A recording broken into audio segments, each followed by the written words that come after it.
আজকে আমরা জানব এক বাদশার ঘটনা নিয়ে শিক্ষণীয় একটি ইসলামিক গল্প। তাহলে চলুন শুরু করা যাক। এক বাদশার একটি বাগান ছিল। বাগানটি ছিল অনেক বড় এবং বিভিন্ন স্তর বিশিষ্ট। বাদশাহ একজন লোককে ডাকলেন, তার হাতে একটি ঝুড়ি দিয়ে বললেন, আমার এই বাগানে যাও এবং ঝুড়ি বোঝাই করে নানা রকম ফলমূল নিয়ে আসো। তুমি যদি ঝুড়ি ভরে ফলমূল আনতে পারো, আমি তোমাকে পুরস্কৃত করব।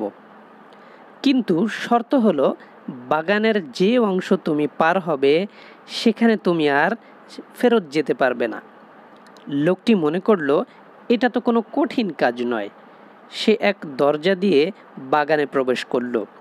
দেখলো গাছে গাছে ফল পেকে আছে, নানা জাতের সুন্দর সুন্দর ফল, কিন্তু এগুলো তার পছন্দ হলো না। সে বাগানের সামনের অংশে গেল।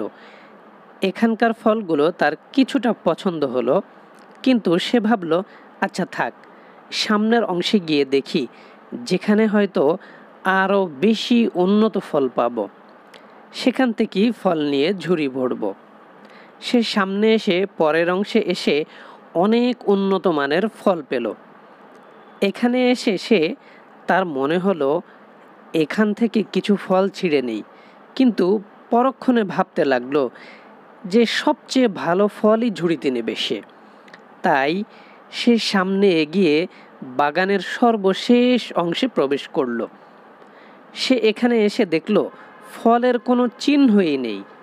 অতএব সে আফসোস করতে লাগলো আর বলতে লাগলো, হায়, আমি যদি বাগানে ঢুকেই ফল সংগ্রহ করতাম, তাহলে আমার ঝুড়ি এখন খালি থাকতো না।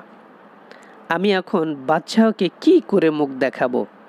ঝুড়িসহ বাগানে প্রবেশকারী লোকটির সাথে আমলনামা সহ দুনিয়ার বাগানে প্রবেশকারী আপনাকে আমাকে সাধারণ মানুষের তুলনা করা যায়। আপনাকে নেক কাজের ফল ছিঁড়তে বলা হয়েছে, কিন্তু আপনি প্রতিদিনই ভাবছেন আগামীকাল থেকে ফল ছেঁড়া আরম্ভ করবেন। আগামী দিন করতে করতে আপনার জীবনে আর আগামী দিন আসবে না। এভাবেই আপনি শূন্য হাতে আল্লাহর সামনে হাজির হবেন।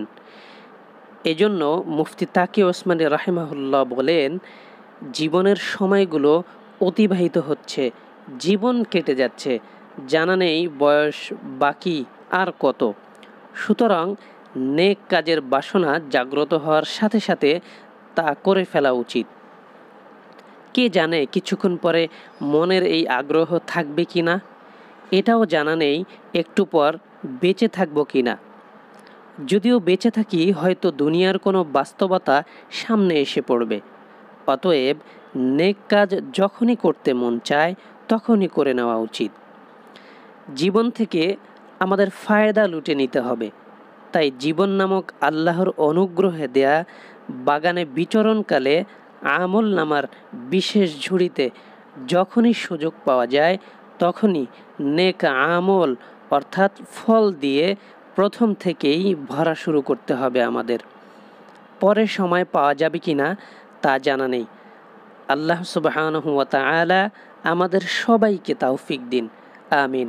আসসালামু আলাইকুম ওয়া রাহমাতুল্লাহি তাআলা ওয়া বারাকাতুহু।